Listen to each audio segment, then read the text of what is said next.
오늘 봉독한 말씀을 중심으로 성도와 사역자란 제목으로 말씀을 나눌까 합니다. 어느 현자가 이런 말을 했습니다. 역사를 모르는 개인, 국가는 소망이 없다. 그러므로 우리는 가족사를 뒤새김할 때에 개인과 가정은 한 걸음 더 나가는 복된 자리에 설 수 있는 것처럼 우리가 이 지구상의 역사를 살펴보면 로마처럼 큰 제국을 이뤘고 또한 지금까지 회자되는 국가와 민족은 없을 것입니다. 로마가 강성했던 이유는 팍스 로마나 로마의 그 관용으로 점령된 그 국가마다 그들의 문화, 종교를 허용하고 오직 정치적인 로마의 지향성으로 그들은 그레코 로만, 그리스의 정신을 승계한 로마의 제국을 형성했지만 로마가 망하기는 불과 100년 동안에 완전히 그 아름다운 제국의 숭고함을 무너뜨렸다 이 말이에요. 에드워드 기본이라는 사학자의 로마사의 책을 보면 왜 로마가 쉽게 100년 만에 봉기되었을까? 그 첫 번째 이유를 보니까 가정이 파괴됐다 이거예요. 가정이 파괴된 이유는 뭐냐?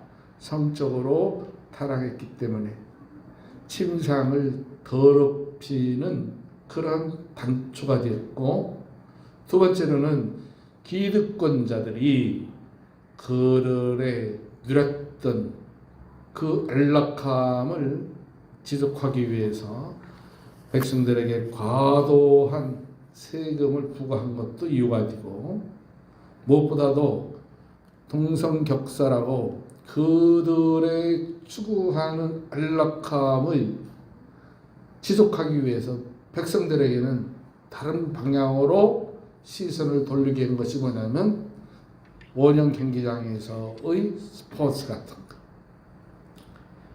쾌락을 증식했고, 또한 그들도 아는 것이 뭐냐면 사방의 에워싸움의 적들이 점진적으로 증가하는 것을 깨닫고 군비를 증강하고 종교의 타락, 이렇게 사학가 에드워드 기본은 패망한 이유를 지적하고 있습니다.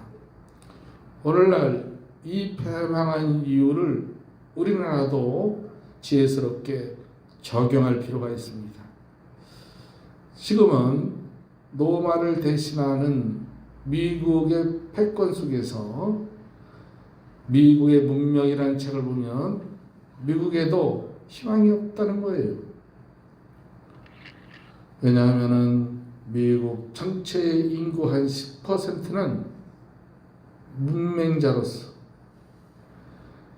심지어 살충제 용기에 쓰여져 있는 주의사항조차도 읽지 못하는 문맹자가 2,500만 명이 있다는 거예요.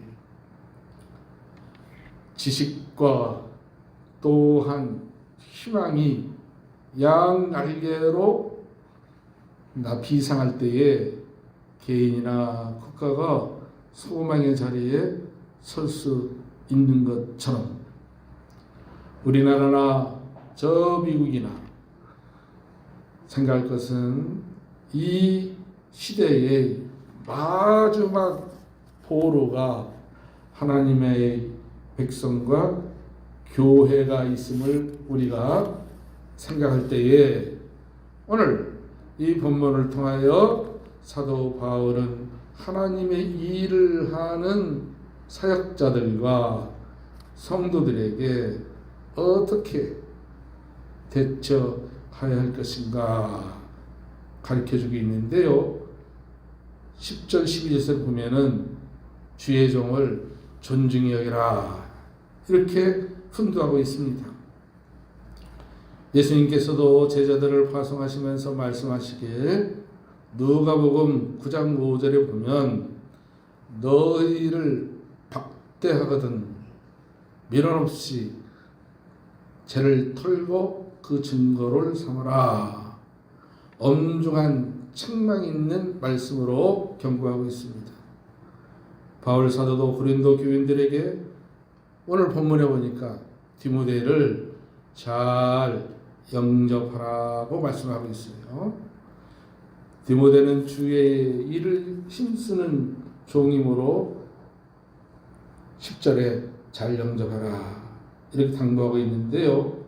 여기에서 주의 종을 조심하여 섬겨야 된다. 오늘 10절에 너희는 조심하여라고 말씀하고 있습니다. 주의 종인 디모데를 조심하여 대하라고 말하는 이유는 여기서 조심하라는 것은 섬기는 마음으로 진중히 바라봐야 한다. 섬기라. 그런 뜻입니다. 우리가 이런 말을 들을 때마다 좀 오해할 수가 있어요. 주의 종 목사를 소수의 이단처럼 하나님의 대리자인 것처럼 받들어야 한다. 아주 신성화하는 것들을 우리가 종종 듣습니다. 그런 뜻이 아닙니다. 주의 종은 하나님의 일을 앞장서서 맡아가는 사역자라는 것을 생각할 때에 우리가 잘 받들고 존중해야 된다. 그런 의미예요. 무엇보다도 성경을 탐구하고 또 우리가 일주일에 이 팬데믹 때문에 한 번밖에 예배를 드리지 못하지만 이 한 주간에 한 번이라도 하나님의 말씀을 대언할 때에 우리가 겸허히 겸손한 마음으로 하나님의 말씀을 대언하는구나 라는 자세로 우리가 설 때에 이 예배 또한 복된 예배가 될 수 있다. 큰 뜻입니다. 우리가 또한 10절, 11절에 생각해 보면은 핍박해서는 안 된다. 이렇게 말씀하고 있어요. 오늘 10절 말씀 보니까 두려움 없이 너희 가운데 있게 하라. 11절에는 누구든지 저를 멸시하지 말고 이렇게 말씀하고 있어요. 하나님의 종을 인간적으로 핍박하고 강압해서는 압박해서는 안 된다. 그런 뜻입니다. 우리는 주의 종을 대할 때에 정말로 진솔한 가운데에 온유함으로 대해야 할 것입니다. 그리고 사랑과 존경하는 마음으로 대해야 될 것입니다. 만약에 우리의 눈에 주의 종 목사가 그릇된 길로 가는 것을 발견했을 때에 권고하고 나의 지식과 역량 안에서 옳지 않는 것이라고 우리가 허심탄회하게 나눌 수 있어야 하고 또 참되게 옳은 길로 행할 때는 용기를 주고 힘을 실어줘 오히려 협력하는 자의 자세로 서야 할 것이다. 그런 말씀이에요. 그리고 우리가 또 생각할 것은 사역자와 성도 간에는 언제나 형제의 애로 사랑으로 대한다고 10절 말씀하고 있습니다. 바울 사도는 디모데를 그들 가운데 있게 하라고 했습니다. 주의 종의 사역은 반드시 사랑을 향한 것이어야 합니다. 그 일은 성격상 이게 독불자문이 될 수가 없어요. 합력하고 협력하여서 주의 사역을 우리가 더불어서 온전히 이루는 데에 지향점을 둬야 한다.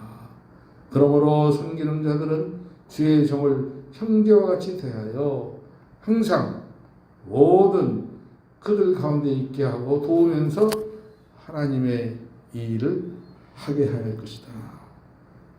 그리고 주의 종을 우리의 중심 안에 서로가 항상 사랑의 유기체적 관계 속에서 이루어지게 할 것이다. 왜냐하면 사역자는 모든 일을 하나님의 말씀에 근본 아래에서 사역을 감당하고 있다는 것을 기억해야 할 것입니다. 특히 사역자는 통합적으로 기능을 가지고 일을 해나갈 때에 성도 각 개인은 다소간의 희생과 양보 또한 각오해야 할 것입니다. 목회자는 모든 성도의 의견을 다 만족스럽게 할 수는 없기 때문에 그렇습니다. 그러므로 다소간의 희생과 불편함을 하나님의 의와 나를 위해서 우리가 감내해야 된다. 그 뜻입니다. 두 번째로 생각할 것은 뭐냐면 성도의 신앙적인 자세에 대해서 13, 14절에 말씀하고 있습니다. 첫 번째 생각할 것은 본문에 깨어 믿음에 굳게 서라 이렇게 말씀하고 있어요. 오늘 13절을 보니까 깨어 믿음에 굳게 서서라고 말합니다. 이것은 외부의 핍박으로부터 신앙을 지키기 위해서는 믿음 위에 굳게 서야 된다. 그런 뜻이에요. 핍박 시에 우리가 의지할 것은 오직 예수 그리스도를 향한 신뢰, 믿음뿐이기 때문에 그렇습니다. 그러나 세상의 권세와 명예와 학문과 물질을 의지하는 자들은 이 핍박을 당할 때에, 도래할 때에 쉽게 함락되는 것을 우리는 볼 수가 있습니다. 왜 그럴까요?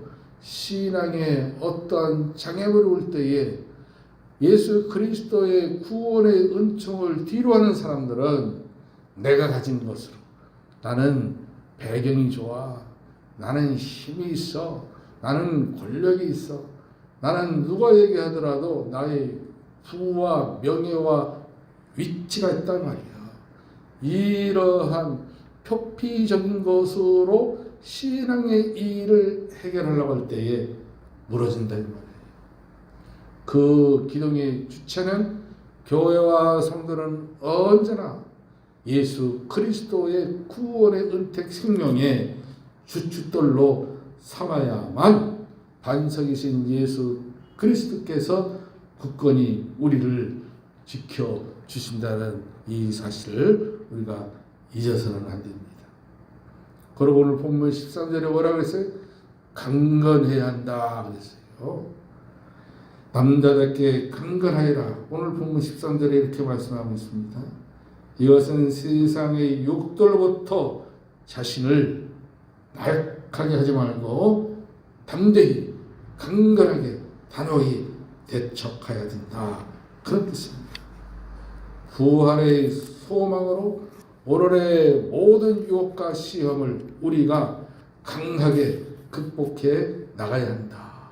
그런 뜻입니다. 그리고 14절 말씀에 보니까 모든 일을 사랑으로 행해야 한다. 이렇게 말씀하고 있습니다. 너의 모든 일을 사랑으로 행하라. 오늘 14절에 이렇게 말씀하잖아요. 크리스찬이란 개인이 아닌 신앙의 우리 샘물교회의 사랑의 공동체, 지체들이라는 것을 우리는 명심해야 될 것입니다. 그러므로 혼자서 믿음의 성장을 하는 것이 아니라 주 안에서 주와 함께 성장해 나가는 것입니다. 따라서 서로 사랑하지 않으면 이 공동체는 깨어지고 모두가 멸망하고 만다는 사실입니다. 이러므로 성도들은 주 안에서 사랑함으로 서로 연합하고 굳건히 서서 항시 뭐예요? 뭉쳐야 한다. 하나가 되어야 한다. 이렇게 할 때만이 비로소 우리가 복음의 참된 가치 안에 우리가 증거자로 우뚝 설 수 있다. 그런 말씀이에요. 그리고 오늘 바울 사도는 성도들에 대한 문안, 격려를 하고 있는 것이 15절에서 20절인데 말이죠. 여기 바울이 문안한 성도들을 보면은 사역을 통한 정말로 주의 일을 감당했던 보고 싶은 얼굴들, 우리 샘물교회도 역사 20여 년 흐름 속에서 거쳐갔던 이 성도와 목사가 시간이 지나고 생각할 때마다 보고 싶기도 하고, 그 자녀들은, 그 가정들은 지금 어떻게 주와 함께 이 삶을 경주하며 살아갈까. 저도 보고 싶고 듣고 싶고 또한 옛날을 기억하는 것입니다. 오늘 신앙의 그 부분적으로 사도 바울은 스데바나의 가정 15절에 대해서 소개하지 않습니까? 그에게 세례를 베풀고 뭐라고 얘기하느냐고 본문에서 그는 신앙의 복음의 첫 열매였다고 소개하고 있습니다.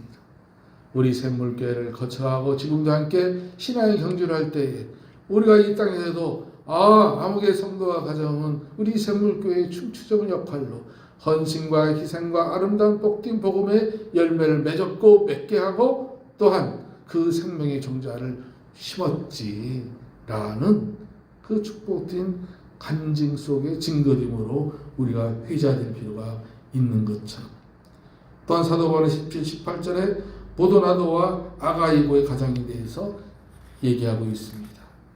무엇보다도 오늘 16장의 19, 20절을 보면은 보리스길라와 아굴라에 대해 가정에서 소개하고 있죠. 그 보리스길라와 아굴라는 사도행전 18장 1절 9절에 보면은 동역자로 자비랑 선교를 할 때에 오른팔의 역할을 했던 귀한 가정인 것입니다. 수족과 같은 믿음의 동역자의 가족들, 자녀들, 우리가 성도와 하나님의 사역자의 관계는 정말로 주의 나라에 갈 때까지 언제나 협력하고 서로가 필요로 하는 동반자적인 동역자의 자리에 서야 함을 일깨워주고 있습니다. 끝으로 사도 바울은 성도와 사역자의 관계에서 21절에서 24절에 인사하고 축도하는 것을 볼 수가 있는데 주를 사랑하도록 권면하고 있습니다. 그리고 그리스도의 은혜가 항상 함께 하시기를 축복하고 있습니다. 또한 무엇보다도 우리에게 기억하게 하는 것은 뭐냐면 이 믿음의 아름다운 사역자들의 이 복된 축복의 일을 언제나 하나님의 은택과 사랑 안에서 축복해 주심을 우리에게 일깨워주고 있습니다. 지금 세계적으로 또 우리나라도 이 팬데믹으로 인하여 얼마나 이 벅찬 어려운 길을 가고 있습니까? 그러나 우리는 주님을 의지하고 믿음으로 주어진 이 사랑의 공동체, 교회 안에 사랑의 지체인 것을 생각할 때 언제나 주께서 부여해 주신 생명의 은택과 은혜와 사랑 안에서 우리가 세워져 가고 있고 세워져 감을 우리가 날마다 확고하는 삶으로 살아야 된다. 그런 말씀입니다. 복음을 위해서 모든 힘과 마음과 물질과 성심으로 희생하며 우리 샘물교회도 오늘 이 자리까지 우리가 오게 되었습니다. 또한 섭섭하고 또한 주의 종에 대할 때에 그러한 평화된 사건 안에서는 어떻게 해요? 더욱더 다짐을 하고 바른 신앙에 세워지지 않는 자들의 모습을 저는 반추해 보기도 했고 그렇습니다.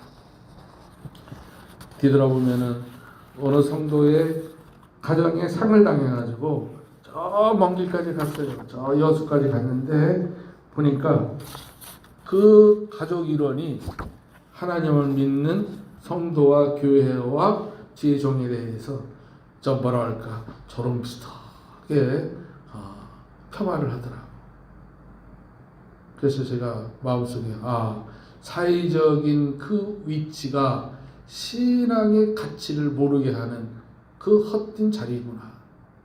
그 성도의 동생이 현역 무궁화가 그때 2개나 그래요. 그래서 교만이 목에 가득 찼구나. 그러한 일들을 볼 때에 인간이지라 섭섭함과 무지함과 무시함에 자존심도 상하지만 또 한편으로는 하나님을 모르고 또 인생의 복된 참된 진리를 모르는 자는 저러한 우도 범할 수가 있구나. 또 반대로 힘들고 어려운 가운데서도 이 사역을 감당하고 나가는 그 주의 종에 대한 성심과 진중함에 또 격려도 받고 위로를 받기도 해요. 뒤돌아보면은 젊은 시절에 믿음의 미션 학교를 다니면서도 인생 90에 하나님을 등진 성도의 그 시아버지에 관해서 제가 그 가정에 또한 상을 당했을 때에 그 형제들이 돌아가서 작은 교회, 미자립 교회, 개척교회 목사지만 정말로 자기 자녀에 대해서 마지막 가는 이 장례의 일에 헌신하는 그러한 말을 듣고요. 선조를 통해서 제가 위로받은 건 뭐냐면 그 후의 주일에 저보고 이러는 거예요.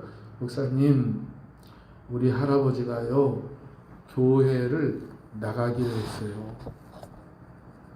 이것 또한 사역을 통한 큰 위로와 기쁨이 주는 거예요. 왜냐하면 제 추측과 그 말을 퍼즐을 맞춰보면 10대에 미션 학교를 다니다가 그 과정에 어떠한 시험을 당하고 하나님을 등졌는지는 모르지만 그의 사랑하는 아들이 먼저 이 땅을 떠날 때에 그 상심 속에서 마지막에 교회를 통한 그 이 세상의 마지막에 장례의 그 얘기를 듣고 그 할아버지가 주의 전으로 다시 돌아오는 계기가 하루 이틀에 이루어지겠습니까? 무슨 얘기인가 하면은 이슬비가 내리는 가운데 성령의 단비를 맞는 것처럼 하나님의 그 사랑하심은 편함이 없고 오래 참으며 지금도 노바의 열정을 보면은 두 팔 벌려 우리를 기다리는 하나님인 것을 알 때에 저와 여러분은 크나큰 하나님의 복된 자녀인 것을 우리가 존귀히 여기고 감사해야 된다. 그런 말씀이에요. 이 땅에서 복음을 위해서 섬기며 충성하기란 만만치가 않아요. 쉬운 일은 아닙니다. 많은 장애와 시련이 또한 기다리고 있는 것 또한 사실입니다. 그러기에 더욱더 주의 복음과 사랑을 실천한다는 이 존귀한 가치를 안고 우리가 무시로 주를 향하여 기도하며 도구하며 간구해야 하고 무엇보다도 게으르지 말고 깨어 근신하여 가능하다면 뛸 수만 있다면 주어진 시간에 하나님의 그 성약된 말씀을 부여잡고 좌우면하지 않고 좌로나 우로나 치치지 말고 좌로나 우로나 기웃거리지 말고 오직 성령을 통하여 받은 바 그 은혜의 자리 안에서 하나님의 약속된 말씀을 부여잡고 볕들을 향하여 소망의 항구 목적지에 이를 때까지 믿음의 경주를 충성하며 하늘나라의 주님의 축복된 상급을 바라보며 승리할 수 있는 저와 여러분 교회와 사역자의 관계가 될 수 있기를 주님의 이름으로 축복을 드리겠습니다. 기도하겠습니다. 오늘 또 아버지 하나님의 은택과 사랑 안에서 시원신 이 축복은 그 나라와 의를 위한 동역자인 것을 아버지 하나님 정교이고 사역자와 그 사역의 동역자의 복등이 언제나 연합된 일체가 되어서 주의 나라의 충성된 죄로 주의 나라의 칭찬과 상급을 바라보는 믿음의 복된 심령으로 가정으로 자녀로 연합하여 합력하여 주의 아름다운 그 소망의 사체에 이르는 복된 승리자들이 다 될 수 있도록 축복하시고 역사하여 주시옵소서. 우리 주 예수 그리스도의 이름으로 축복하며 기도하옵나이다.